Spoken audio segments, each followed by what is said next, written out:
Welcome everyone to tonight's program, The History of Bachelors Grove. My name is Wendy Babjack. I'm the Adult Program Coordinator at the Tinley Park Library. And behind the scenes, I have Pam Zukoski, our Programming and Outreach Services Manager. Hello. And also we have Graham Dostal, our Adult Services Assistant Manager. Hi, everyone. Thank you both for being here. And we also, of course, have our presenter tonight, Brad Bettenhausen. Before he begins, though, I would like to go over a few other things. The program is being recorded tonight, and while you can see us, we cannot see you.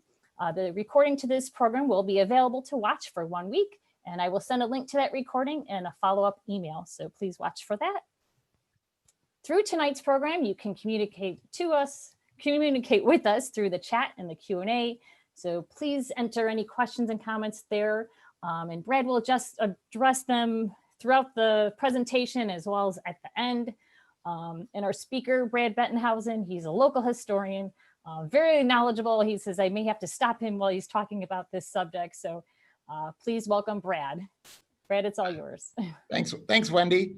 Just a little background. Brad Bettenhausen. I am lifelong resident of Tinley Park, have been involved with the Bremen Historical Society, Tinley Park Historical Society since its beginnings in 1974, and have been served as its president for several decades, from about 1984 or 1988 to a few years ago. Have done a lot of local history research and research in regard to genealogy of our local residents. And so that kind of led into this, into a project a number of years ago involving Bachelors Grove. Obviously, it's an area that, particularly the cemetery, has been something that's been of interest for people for a long time. I was sharing with Wendy earlier that there's a famous quote from the movie The Man Who Shot Liberty Valance about when the legend becomes fact, publish the legend. And that about sums up most of the things about Bachelors Grove, because most of the things that are being shared about Bachelors Grove are stories, are legend. Sometimes folk tales, sometimes just stories that have been made up and have been told enough times that it becomes more real than reality. But I think really I want to start with talking about some of the history of this area. Settlement in this area really didn't begin until the late 1820s.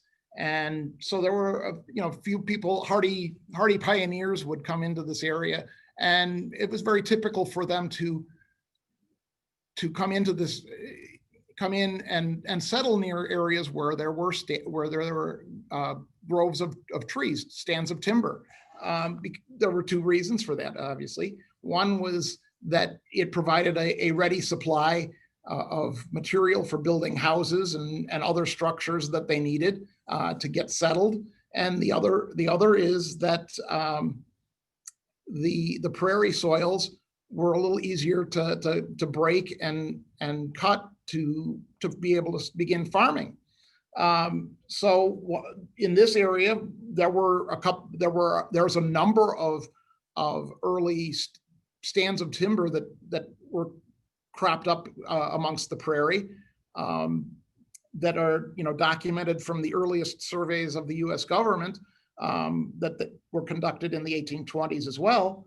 And one of those is what has been tagged with the name Bachelors Grove, and another large stand of timber was known as Cooper's Grove, and that stand of timber actually lies a little bit south and east from Bachelors Grove woods,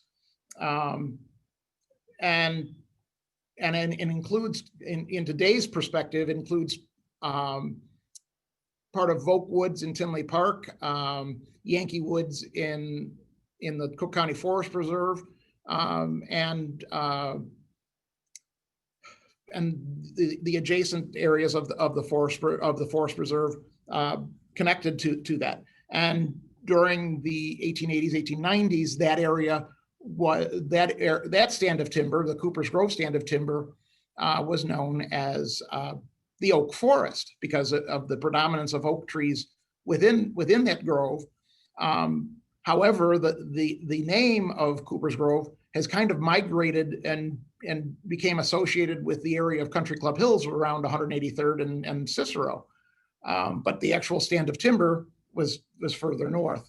But I've kind of digressed a little bit. So the early settlers start to come in here in the 1820s. I would consider most of them American Yankees.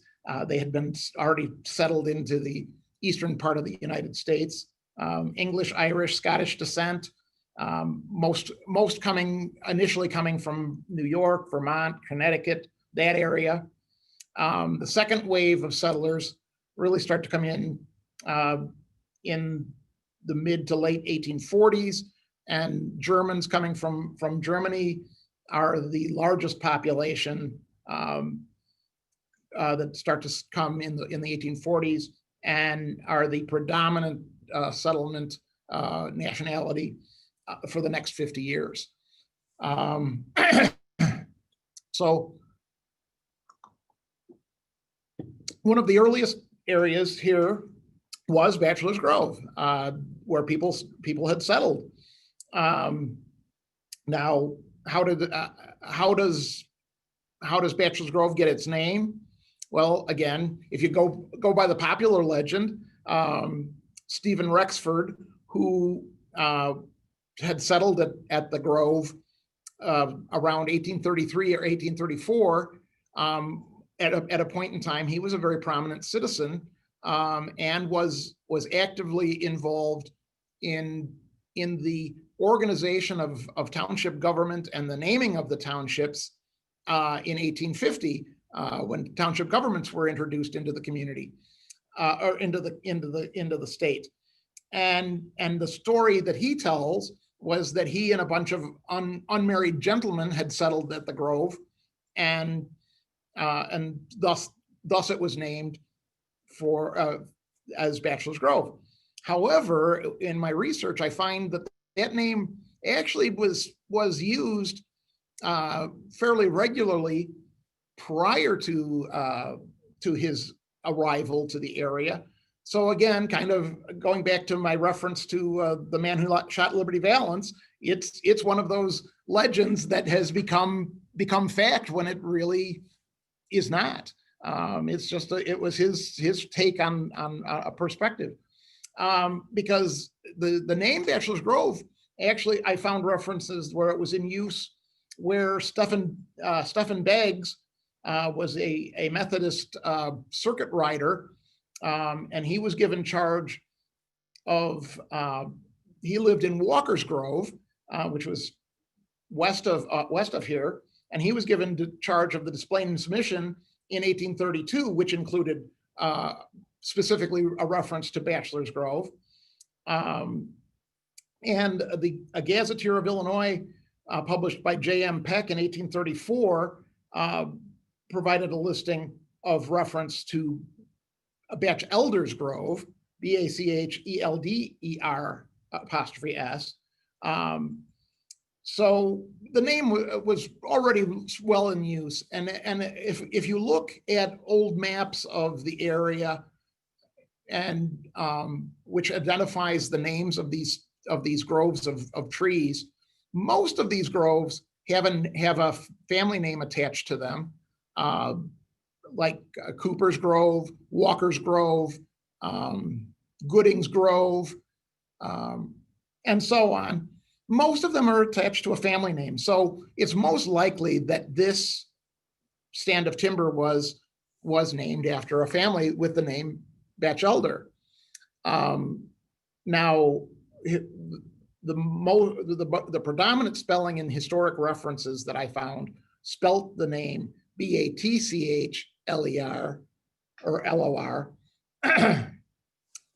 which again is why I've gravitated to that traditional spelling versus the more popular spelling without the T. And we do find in local genealogy that there was a family records that a family with the last name of Batchelor had settled in this area, but by the 1850s was living in Rich Township, a little further south. So there was a family with this name in the area. So I'm still convinced that that is the origin of the name of the stand of timber as well as the cemetery. Now, obviously, when you've got a group of people building a settlement in an area, you have a need for local religion, local churches, and potentially for local burials. And that's where I think Bachelor Grove comes into play, is that I do believe that there was a plan, at least in some people's mind, to establish a place for a local church, which as sacred ground, most churches, early churches, would have burials on the property. I don't know that the church ever was built. I have not found any references to that effect, but the need for burials did exist, so there were burials. Now, the earliest reference to the cemetery itself comes in 1864 when Frederick Schmidt sells his farmland that included the small cemetery property, where the transfer deed makes specific reference to that he was selling the 80 acres, excluding the area reserved for a cemetery. And the Ferdinand Schapper's manuscript of the Southern Cook County and the history of Blue Island before the Civil War, that he published, or which he didn't publish, but he donated his manuscript to the Chicago Historical Society in 1917, is a fantastic reference of early history of this area, as well as an unbelievable quantity of information about the early settlers in this area, the family names and the connections of different families. I look at this work that he put together, and I put it into the perspective of when he did it in 1917, and it just blows my mind, because the document he presented to the Chicago Historical Society was all hand typed, and of course there was no electric typewriters at that time, so it's all hand typed. There's no evidence of a mistake on any of the pages. So if there was a mistake, it was rip the sheet out and start over. And it is, I believe, 3 volumes, something like 1,200, 1,500 pages, including an index. And just even indexing all of this just blows my mind, because it had to have been done manually. But again, he provides reference to it, and he makes reference that the first burial at the cemetery occurred in 1844. There is another reference that I have encountered that said that the first burial was in 1838. So somewhere between 1838 and 1844, clearly the cemetery had come into existence.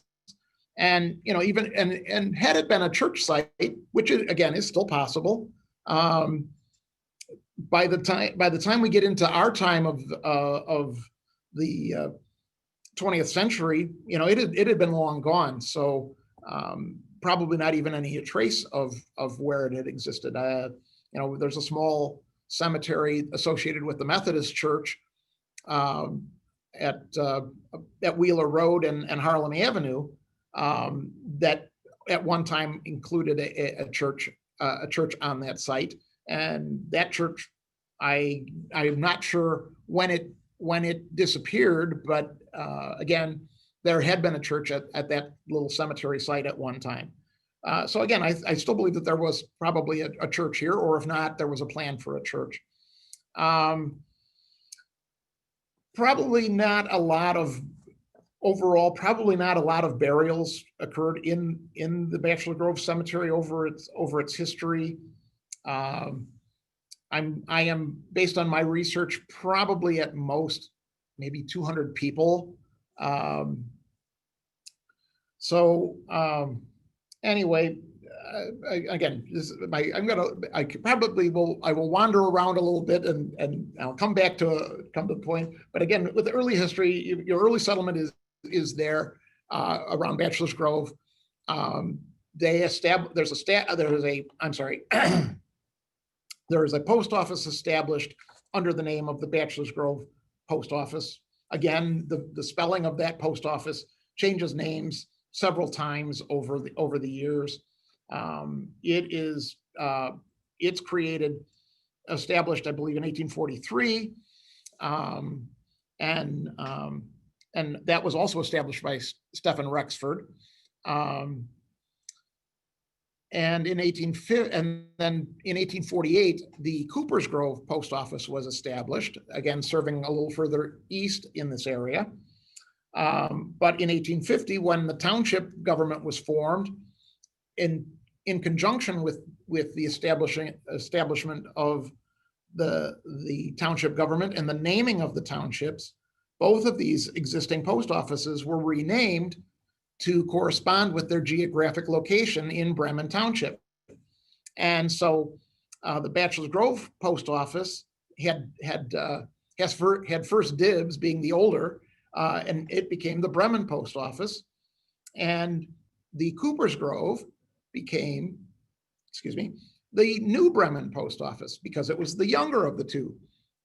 Now, we'll jump ahead a little bit, and in 1854, the New Bremen Post Office at that time was, I'm sorry, I'll back up. I have to back up a little bit here. 1852, the Chicago, Rock Island, and Pacific Railroad is constructed through this area. It bypasses the Bachelors Grove settlement by a few miles, cuts across basically what we refer to as downtown Tinley Park. Old timers will still refer to it as uptown Tinley, and downtown was reserved to a reference to Chicago. You're either going downtown Chicago or you're going uptown to do some shopping.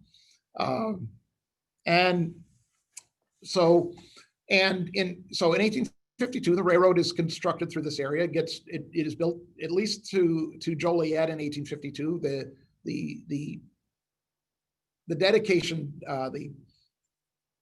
the train dedicating the railroad was the Rock Island Rocket that did an excursion trip in the fall of 1852 from Chicago to Joliet.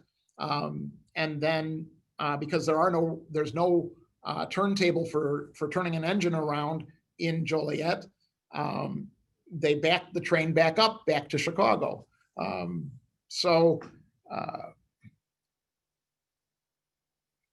And by 1854, the railroad had continued its construction and had at that point crossed the Mississippi River. The village of Bremen, a subdivision was platted in June of 1853 on the path of the railroad, basically at the intersection of what was then known as Bachelors Grove Road, which today we know as Oak Park Avenue, and the Thornton Road, which was 175th, what we know today as 175th Street. And so it's right on the path of the railroad. And the village of Bremen included, some blocks and streets and housing lots as part of the plan. The blocks immediately around where the train station would be, there was an area that was dedicated for the station ground. So it was really kind of planned in coordination with the railroad as one of their programmed stops. So the blocks around the train station were plotted out with individual lots, typically 50-foot wide, which was the popular style of the day. And then the ones that were a little further away were kind of left in bulk that were later divided into smaller lots as the need arose. So really so with that, the origins of Tinley Park really are 1853 when the village of Bremen comes into existence. But not too much happens there in between June of 1853 and sometime in 1854. But 1854 is a watershed date because that is when Samuel Tinley, the town's namesake, was hired by the railroad to be the depot agent for the Bremen station. A local businessman and physician, Moses Ballard, was operating, and obviously at that point in time, most individuals did more than one job to make a living, and so Dr. Bishop not only was a local physician, but he also ran a small general store. But the railroad recognized very quickly the advantage that railroads provided in delivering mail, and had started, instead of delivering mail on horseback or by wagon, they were starting to use the railroad to move mail across the country. And so now the postmaster for the New Bremen post office, his house was in the vicinity, it was around 159th and Central. And in those days, a post office isn't a building like we identify today as a post office. It was more tied to the individual who was appointed as the postmaster.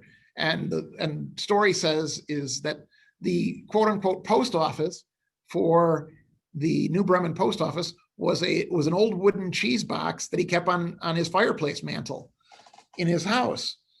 And so what happens is, with the mail coming into the train station, if you didn't happen to catch the postmaster when he was there at the station picking up the mail or dropping off mail, it entailed a walk or a ride 3 miles out of town to take care of your mail business or to pick up mail. So Dr. Ballard says this doesn't work.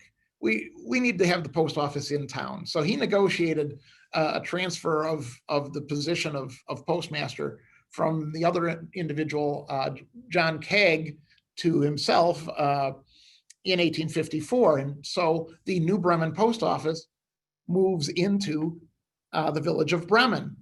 And very quickly, because mail is addressed to the post office, it was an address to New Bremen, the town becomes known as New Bremen. And that's really the origin of how early Tinley Park was known as New Bremen. It was tied to the name of the post office that was renamed in 1850 as New Bremen. And that continued under that name for quite some time, until actually the late 1890s or early 1890s. And I can get into that story later if we want. But anyway, again, the railroad bypassed Bachelors Grove, and that kind of starts to cause this area of settlement to dwindle. People start to move away to other places. In fact, some of the early settlers, like Stephen Rexford and his brother, and actually several of his brothers, settled in that area. Very quickly started to explore the area, and most of the Rexfords actually moved east to Blue Island and become connected with the early history of Blue Island, but retained their property in the Grove for lumber and for firewood. And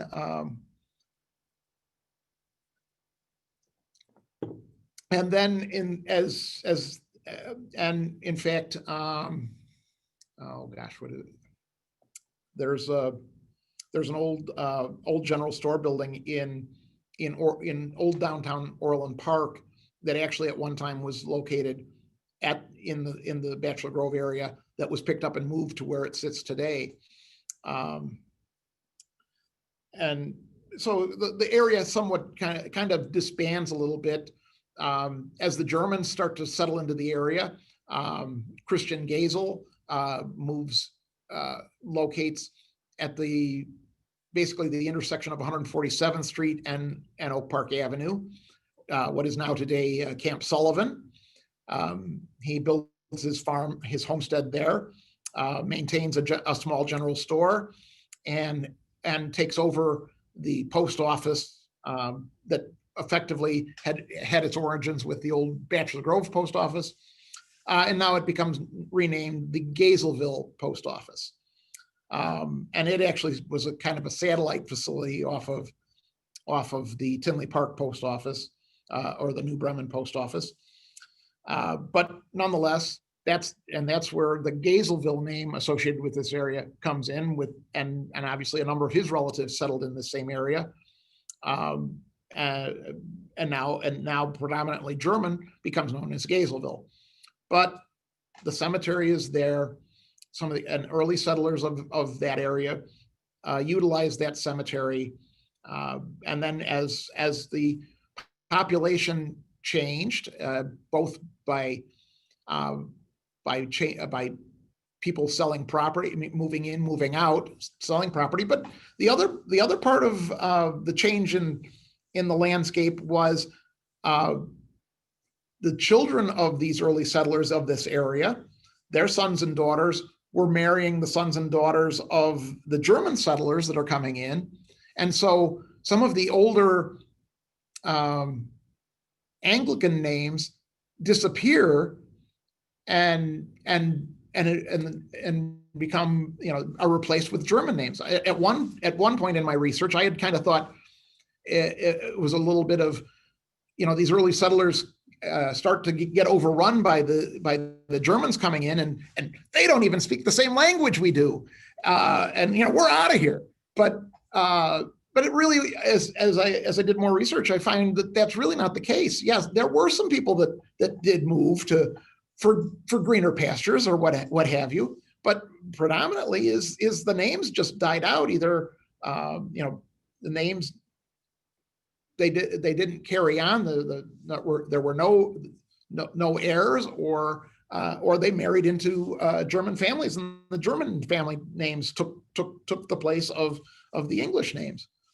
And so now you find German names being connected also with the Bachelors Grove Cemetery, because again, it's convenient to the area where they're living. Now, if we move to the 1870s era, the groups that are involved with settling and growing Blue Island, they create Mount Greenwood Cemetery, and some of the early families that had people buried at Bachelors Grove have their ancestors removed and relocated to the Mount Greenwood Cemetery. And that's probably where the largest number of relocates took place was there. There are some that went to other cemeteries around. But when you go to the cemetery today, there's maybe, I think you can pretty much count the number of gravestones and traces of gravestones by foundations. You can probably count them on your fingers and toes. I think there's something like 15 markers that are left there. And a good part of that is just that the cemetery over a number of years had been heavily vandalized. And that has helped to foster the remoteness of the cemetery has helped to foster some of these tales about the cemetery. The county, there used to be a road that ran past the cemetery, the Midlothian Turnpike, where it now turns just east of the cemetery at Rubio Woods, where it turns and becomes 143rd Street. That road continued on an angle past the cemetery, and actually at one time continued on that angle all the way beyond Harlem Avenue. There's a trace of that you can still see today going through the Forest Preserve at 147th and Oak Park, because there is a underground pipeline that runs through that old right of way. And so the trees are still kept somewhat clear cut through there. So there still remains this path going through the woods where the road had been at one time. Well, with closing of that road, that just made the cemetery all the more remote and made it more of a place for young kids to go and congregate, meet to socialize, if you will, in the old days, or to go with a girlfriend and in a secluded spot to have some personal time. And this is where we start to have some of the early campfire stories being told about the cemetery. And that actually goes back into actually probably starts in the 1830s, 1840s. There's some very early references of some shenanigans involving the cemetery, where the police were called and show up, and then the police get locked into the cemetery because there was a gate by the pranksters that had been there. But anyways, you have early tales that are verifiable campfire stories that are told all across the country in various, with minor variations. And two of those stories are referred to as the hook and the boyfriend.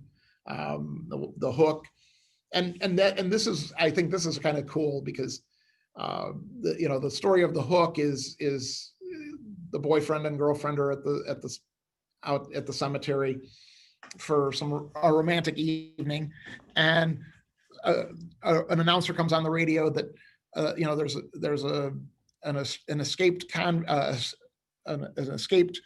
person from the local mental health center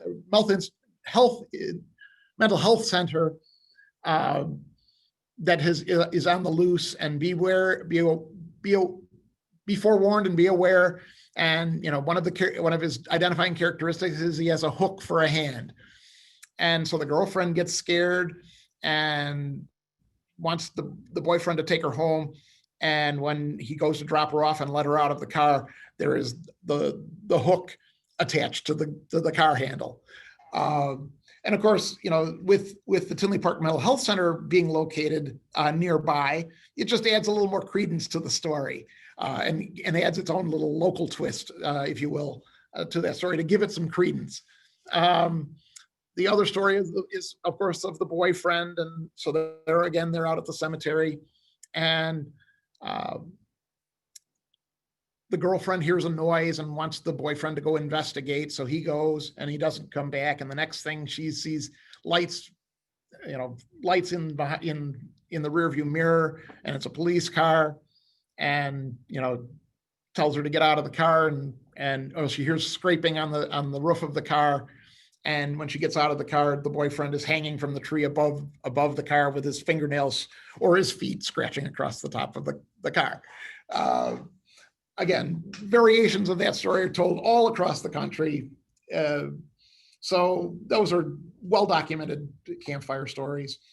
But what I consider a true Bachelors Grove original is the disappearing house, or the other variation of the disappearing house is the disappearing car.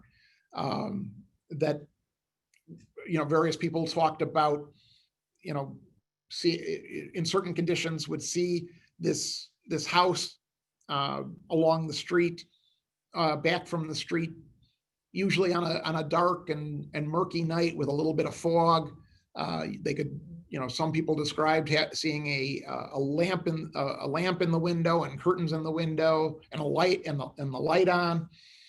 And again, variations.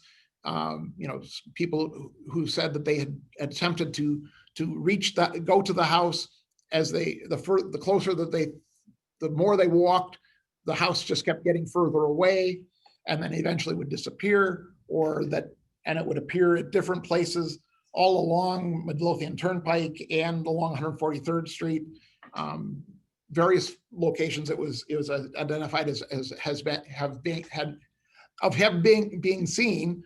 And then of course, over time, that story evolves on its own too, to a more recent version where it was told, that, and again, another unique characteristic of these stories is there's always, it's always somebody's friend of a friend of a friend, get about 3 or 4 people, four connections removed.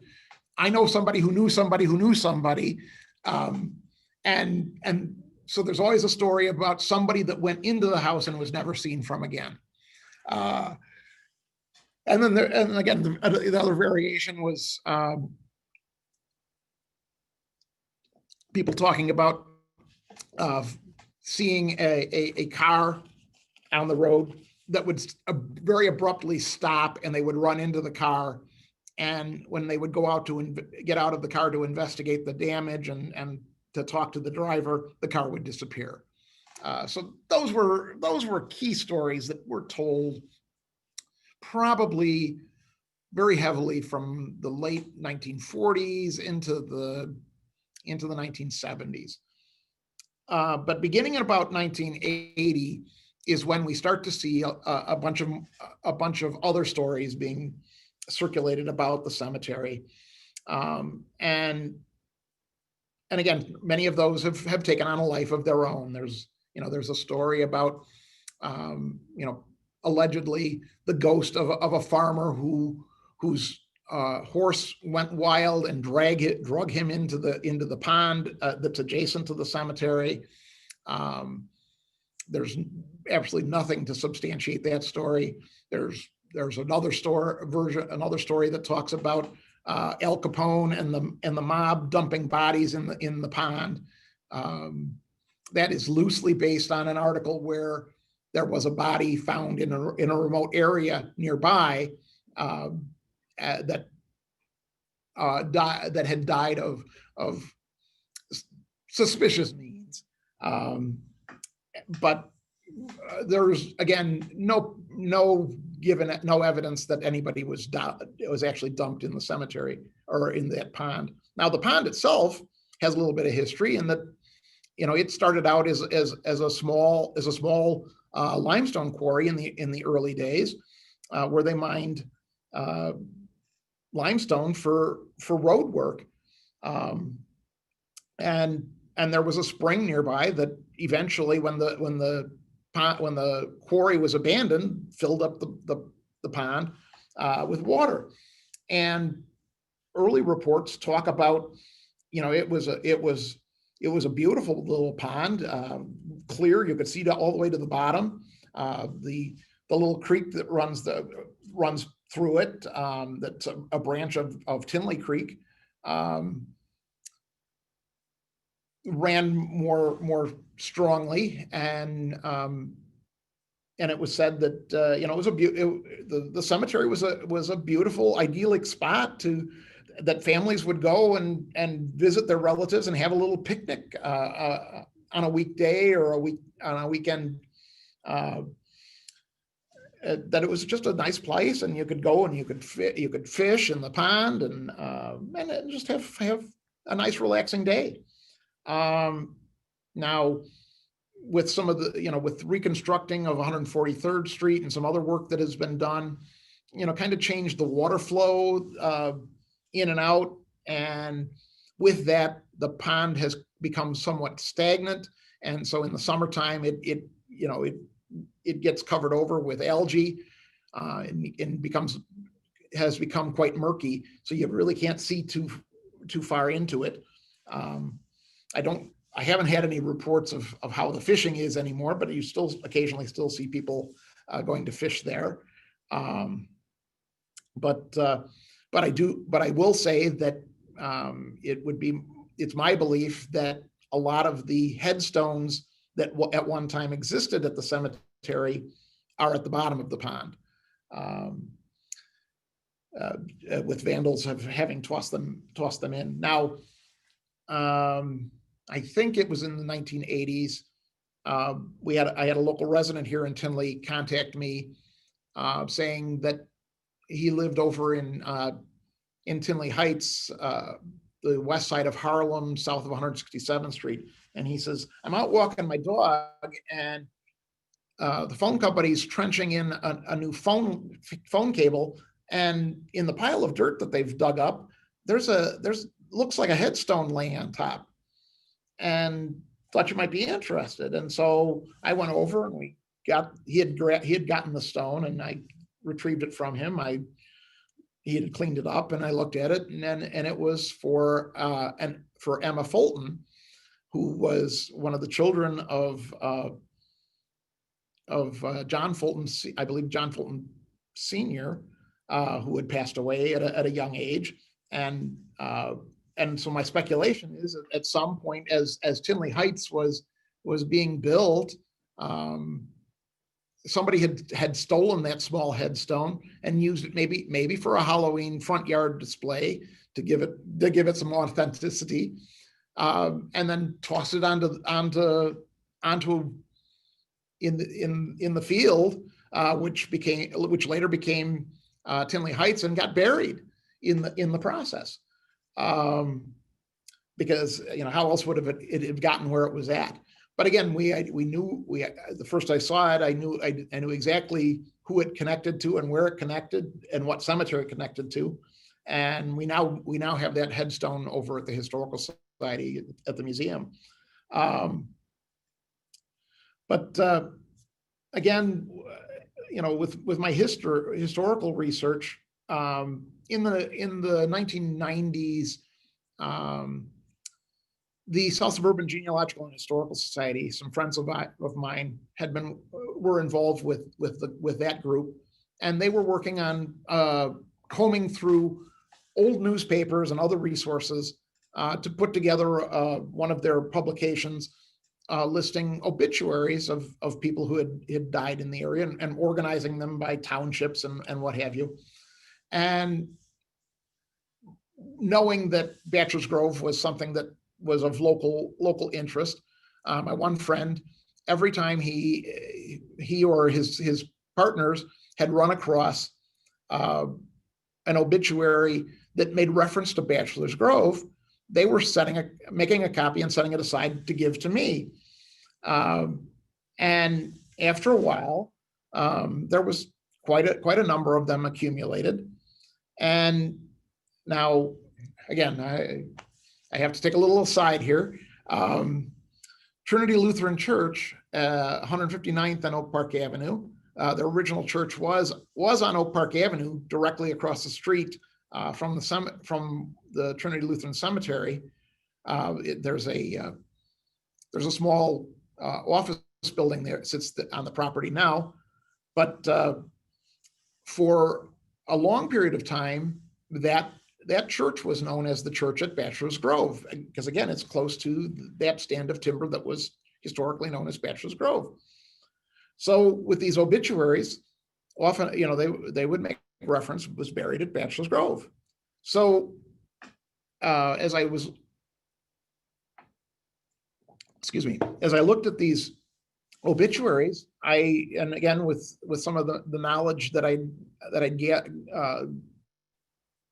gathered with family genealogies, I started to sort that pile of obituaries between people that I knew would have been connected with old Bachelors Grove, the famous Bachelors Grove, or infamous Bachelors Grove, depending on your perspective, and those individuals that were associated with the Trinity Lutheran Church, Bachelors Grove.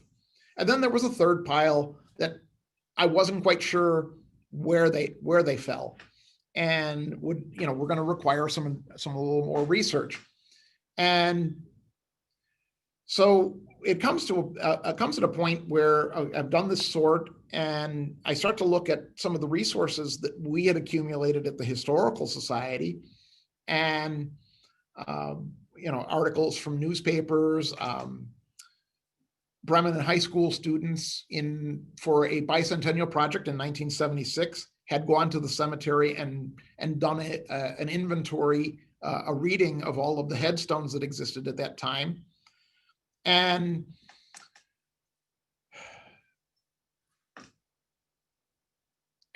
so that created an inventory of the headstones that existed at that point in time. There was a newspaper article that we found from about 1935 that included a large inventory type list of names and headstones information that was there. And probably one of the greatest things that we had gotten at the Historical Society from the Fulton family, from Ken Fulton, whose father was Clarence Fulton, whose ancestors were connected with taking care of the cemetery.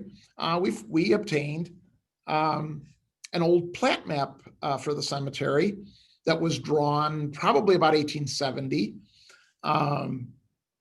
and contained a number of handwritten names of people who were buried at the cemetery, or who had purchased the various burial blocks within the cemetery. And so now I start to look with all these different resources. I'm now starting to be able to pull some things together to put together really a more comprehensive list of who was buried at the cemetery at Bachelors Grove. And by the time I got done with this project, we've identified somewhere probably around 175 people that I think at the top end was maybe about 200 people total. And again, some have been relocated to other cemeteries. So there's quite a few that are,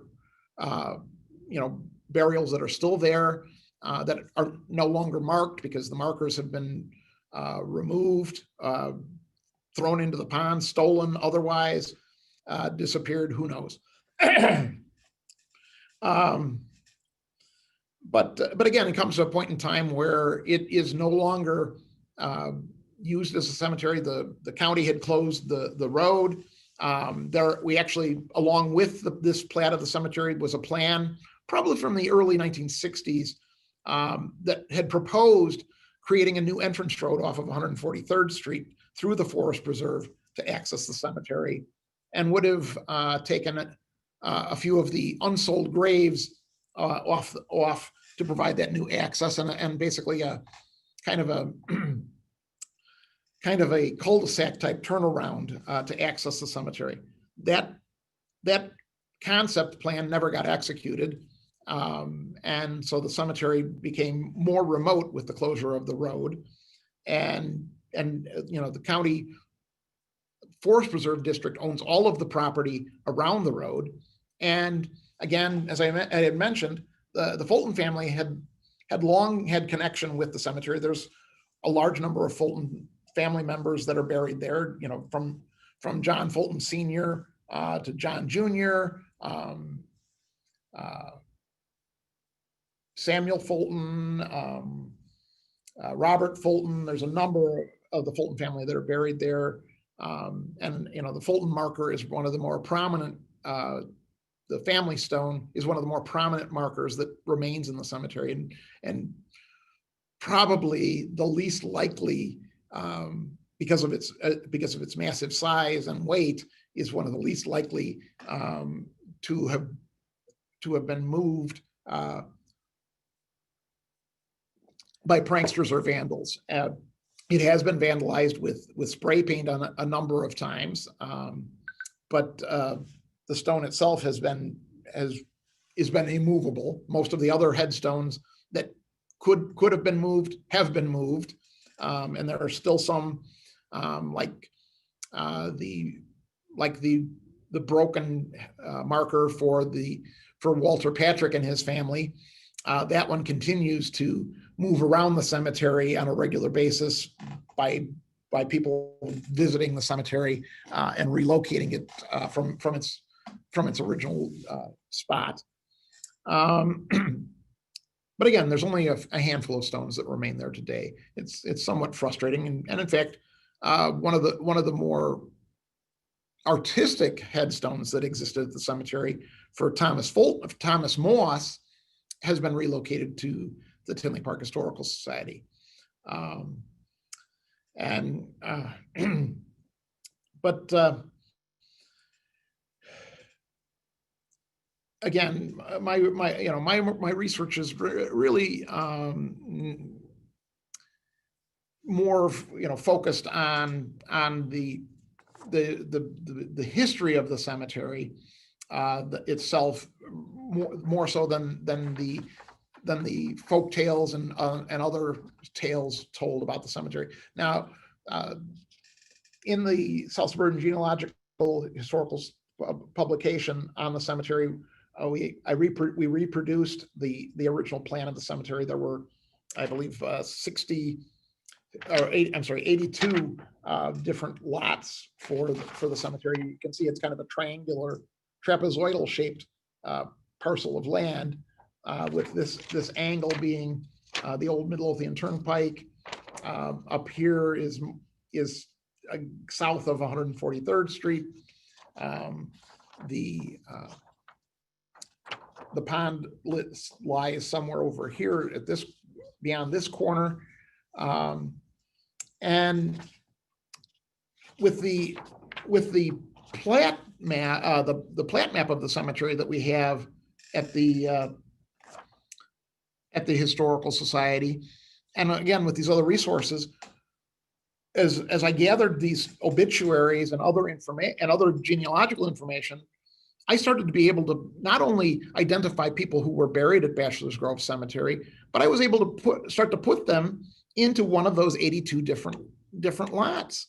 And it's like, at that point, it's like, wow, we've really got something here.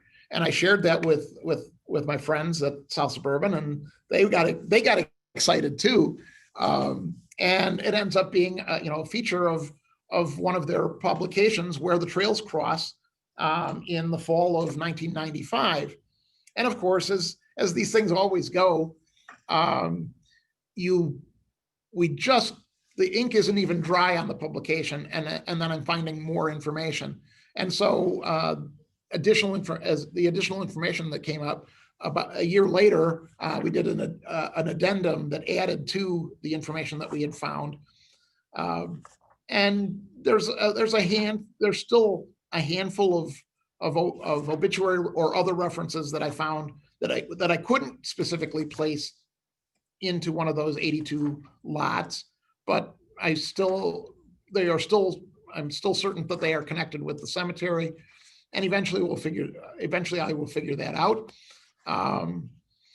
But again, that publication it also provides probably one of the best bibliographies of the resources that existed at that time, with references to the cemetery and the people that are buried there. All right, Brad. Yeah. I just wanted to let you know we have a lot of questions and comments in the chat. Maybe we can start to address those now. Yes. And I told you got to stop me, because once I'm going, I'm going. All right. Yeah, so I saw some of them popping up, but yeah, let's hit some of the questions. Yeah, someone who, said they missed the name. Who wrote the manuscript in 1917? That was a guy named Ferdinand Schapper, and he was actually Ferdinand Schapper Jr. Or I'm sorry, no, it was Schapper Sr. But his son, or no, it was Junior. His father had been a local pharmacist and postmaster in Blue Island. The son followed suit from the father and ran the pharmacy and as postmaster. So in those two roles, you have a lot of people coming in contact with you for filling prescriptions, for getting mail, for sending mail, what have you. And somewhere along the way, he started to keep kind of an inventory of names and things, and then assembles this. Obviously, this was a lifetime work that he put together, identifying because it's a history of Blue. It starts with a history of Blue Island before the Civil War, and then goes into listings of families and family groups, and when they came to the area, when they left the area, the children and who they married, and a lot of them interconnect with other people that settled in the area naturally. And so when it comes to 1917, he's now got this thing typed up, and he's up in years. His wife has passed away. His children have died before him. So he's left alone. And it's like, what do I do with this thing that I've spent my life putting together? What do I do with this? So he ends up donating it to the Chicago Historical Society. Why the Chicago Historical Society? Because at that point in 1917, they're the only game in town. There is no other historical society. So he gives it to them to preserve. Well, they take it. I mean, again, it has nothing to do with Chicago, so they're not overly interested in this thing. So it ends up back in the archives on a shelf, and is discovered later by some individuals, and then they start to see the value that's there. And again, it's still kind of not well known, but it is a fabulous reference. And like I say, I'm just amazed by just the process that went into making this thing. And I understand why it ends up at the Chicago Historical Society. And I wish that it was more readily available. Yeah, that would be nice. That would be nice. And someone's wondering, how do you access the cemetery today, the Bachelors Grove Cemetery? Well, and I glossed over that because in the early 1970s, Clarence Fulton, again, I had mentioned the Fultons had long been, involved with the caretaking of the cemetery, because it was really a private cemetery. And Clarence Fulton was getting up in years and could not keep up with the caretaking individually, and the vandalism problem was terrible. And so again, a little bit like Ferdinand Schapper, it's like, okay, I'm getting to the end of my life. Who am I going to pass this to? And so he had approached the township to taking over the cemetery, which townships under the state statutes are allowed to operate and maintain cemeteries. They had no interest in doing that. He then approached the Cook County to take it over. And after some negotiation, they agreed to do so. But of course, they wanted to have clear title to the property. So there was a process that it had, because on the chain of title, how you could trace the ownership from one person to the next, the last person that was identified as owning it was Samuel Everton, which he had sold the farmland to Frederick Schmidt. But again, there was this reservation for this cemetery that existed. So, all right. Well, we have a lot more in here too. Are any of the old barns across from Camp Sullivan linked to the town of Bachelors Grove? Well, I mean, the barn at Camp Sullivan was related to a later owner of that property that owned it at the point in time that the Forest Preserve purchased the property and added it to their inventory of preserves. The barn a few years ago was rebuilt, and now they have a climbing wall in there and some other things for activities, along with have now developed it into a full-fledged campground. So it's related, obviously, somewhat to the area, but it's really not directly related. It's not the old barn from Christian Gazel, who had owned that property in the earlier days, and it's not really connected with Bachelors Grove itself. All right. There are some. I know in the woods there's some remnants of some foundations from old barns or other buildings within the forest preserves. Yeah, obviously connected to the old farmsteads that existed before. but again, really tied to the people that had lived on those properties. All right, Brad. We have someone here who'd actually like to talk, so I'm going to allow him to talk if he wants to, probably ask a question. Kevin, I'm going to allow you to talk, but you're going to have to unmute yourself on your end. So please go ahead and do that if it works. If not, we'll go on to the next thing. I'm guessing you wanted to talk, Kevin, so go ahead and do that. Otherwise, just enter a question in the, or comment. Oh, there you are, Kevin. So just unmute.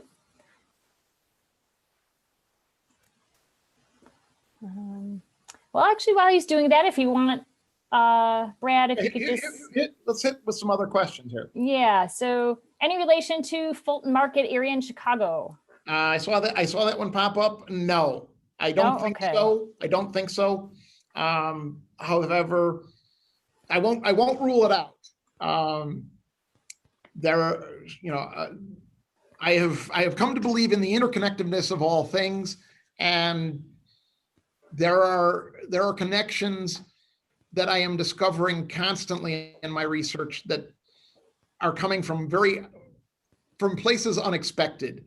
So yes, obviously it's named after someone that was named Fulton.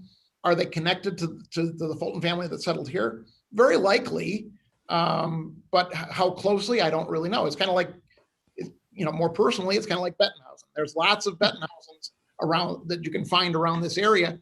We are in fact all related somehow, but not necessarily closely. Right. Okay. And Brad, Jan is here, and she wants you to make sure that you mention the SSGHS, where the trails cross issue on Bachelors Grove Cemetery. I had made a reference to you did. The trails cross, volume 26, number 1, fall of 1995, and then I believe it's 27, number 1, in 1996 was the supplement. And like I said, there's just a plethora of information about the cemetery, the historical aspect of the cemetery contained in those 2 issues. Most of this you actually can find online as well.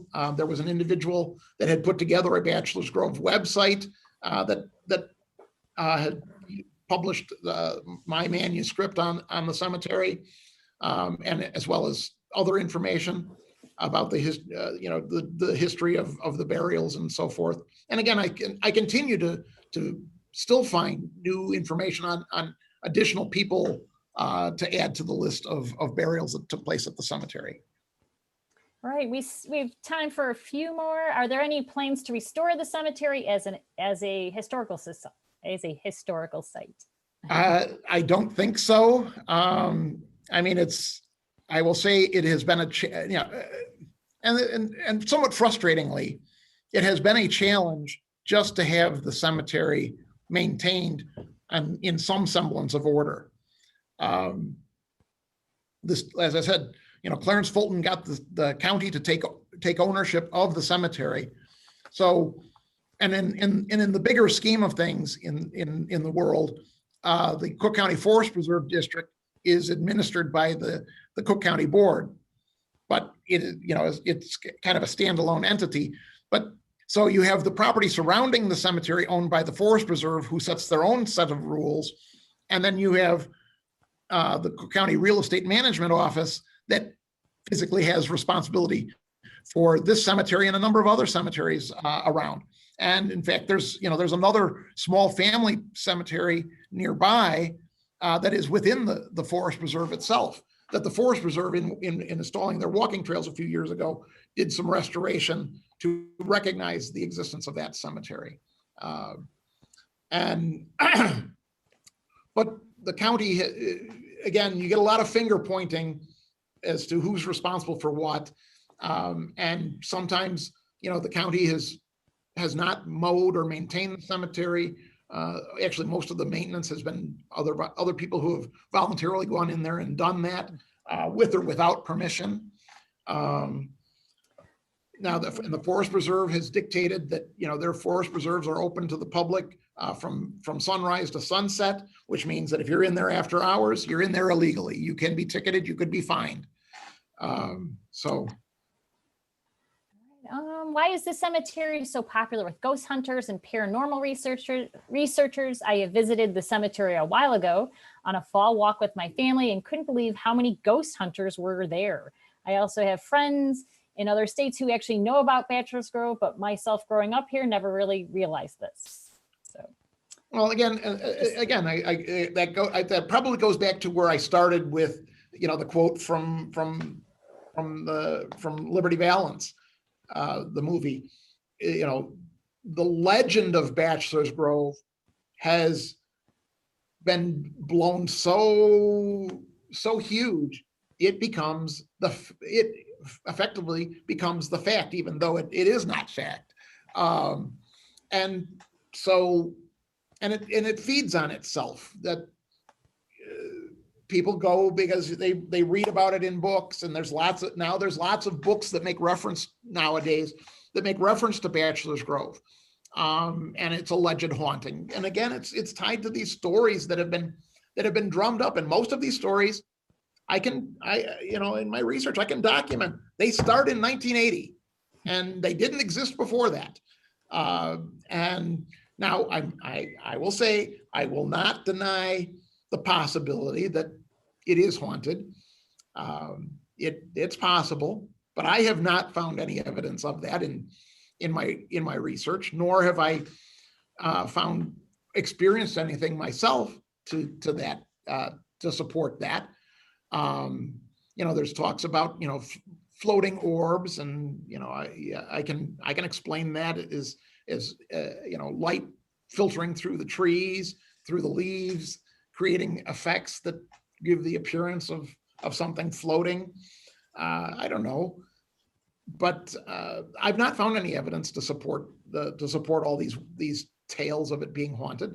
And quite frankly, if I were a ghost living in that cemetery, I'd be pissed at all these people coming in and trampling around, trying to disturb my rest.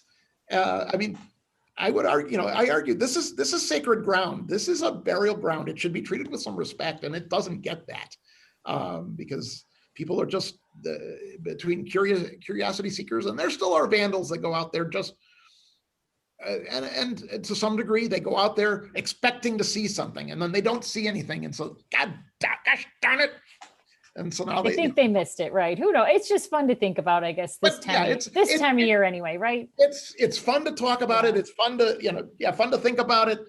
Yeah, it's got endless possibilities. But again, it is what it is. It's a cemetery. It's a final resting place for people, and it needs to be treated with some respect.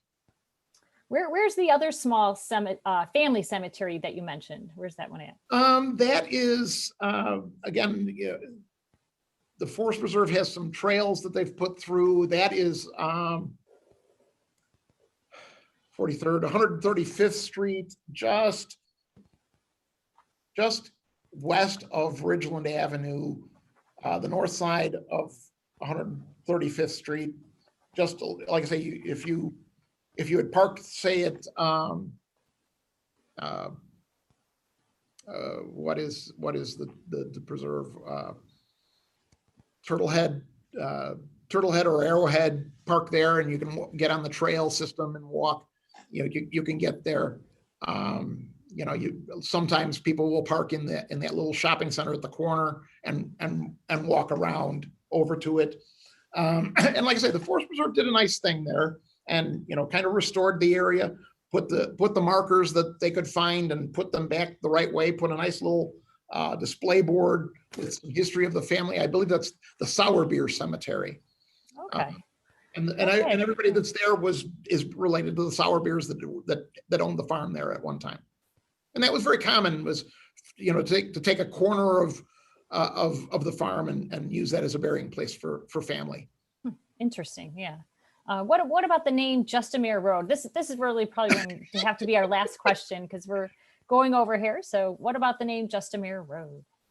Well, that's associated with the family that had owned the property before it was purchased by the Forest Preserve, as the best as I can determine. And they were maintaining kind of a horse farm there, and I think it just was a cute name, just a mere road.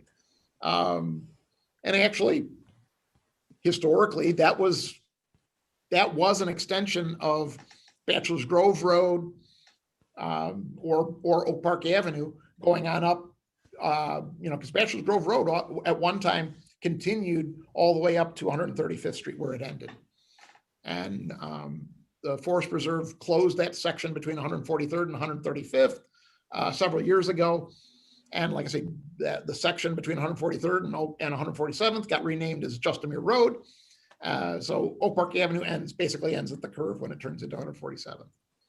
All right. Well, thank you, Brad. I don't know if you have anything else you want to add quick before we end it for tonight. No, again, if anybody wants to take opportunity to visit the Historical Society, the museum is open on Wednesdays between 10 and 2. And we do have some opportunities on I believe it's the first Sunday of the month. There's in the afternoon, we have some hours available. And then there's also a Thursday evening, which I believe it's the second Thursday of the month in the evening. We're open for a couple of hours.